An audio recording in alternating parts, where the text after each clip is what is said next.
Tahukah dirimu kawan, langit adalah sebuah keluarga.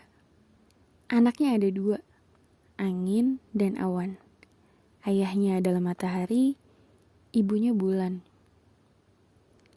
Angin senang berkeliaran sesukanya, memelesat ke selatan, menggoda ilalang, berputar di atas ombak, terlambung tinggi ke angkasa, lalu berpencar ke 8 penjuru. Jika sore, ayahnya, matahari, memanggilnya dan kita mendapat senja yang indah. Jika malam, angin tak berhembus karena bulan memeluk anak bungsunya. Awan adalah anak perempuan yang suka bersedih. Oleh karena itu, manusia bisa mengajak awan bercakap-cakap.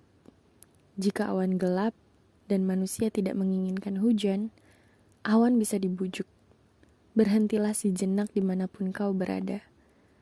Tataplah awan dan berbicaralah dengannya agar dia menunggu sebentar saja sampai engkau sampai di rumah. Akan tetapi, kau hanya bisa memeluk awan dengan puisi, dan puisi itu harus kau nyanyikan. Seperti ini nyanyiannya. Itulah cerita yang dibawakan Zoro pada perlombaan di SD-nya. Hai teman-teman, kali ini aku mau sedikit review novel Ayah karya Andrea Hirata. Kalian pasti tahu Andrea Hirata, penulis novel Laskar Pelangi yang fenomenal sekali. Semua buku-buku Pak Ci Andrea Hirata ini aku suka karena gaya bahasanya yang unik, menarik, ringan, tapi kaya akan diksi dan makna. Nah, cover dari novel ini ada seorang ayah bersama anak kecil sedang memegang gulali. Kemudian di belakangnya ada sepeda yang dikaitkan dengan 2 balon gas. Ya.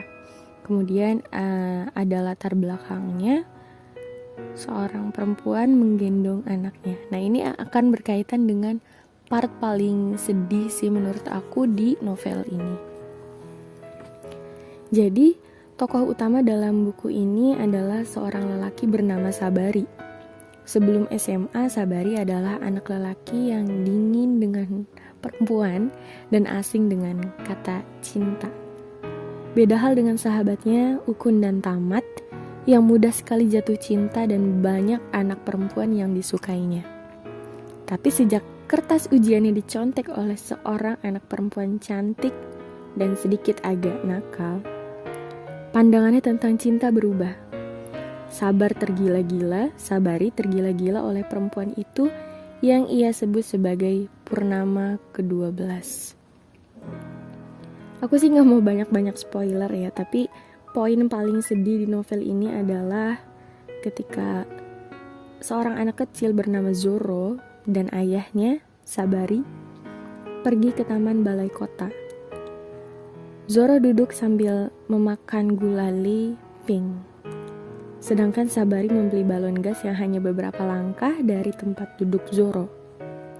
Tahu-tahu, begitu berbalik badan, dilihatnya Zoro dikelilingi beberapa orang. Di antaranya adalah ibunya Zoro, mantan istrinya Sabari, dan beberapa lelaki lainnya. Zoro dipegang paksa, sedangkan ia meronta-ronta, memanggil ayahnya. Sabari tidak dapat berbuat apa-apa. Sejak itu, hidup Sabari hampa dan mengenaskan. Di dalam buku ini bercerita tentang beberapa macam tipe ayah dalam satu alur cerita.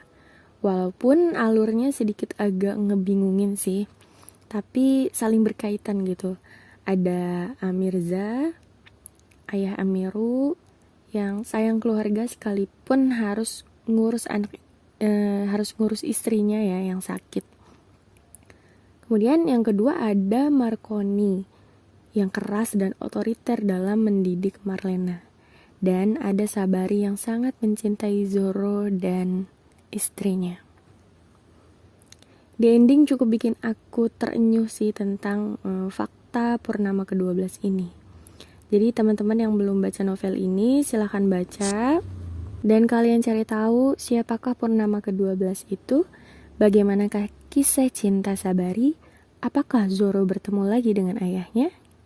Temukan jawabannya di novel Ayah karya Andrea Hirata.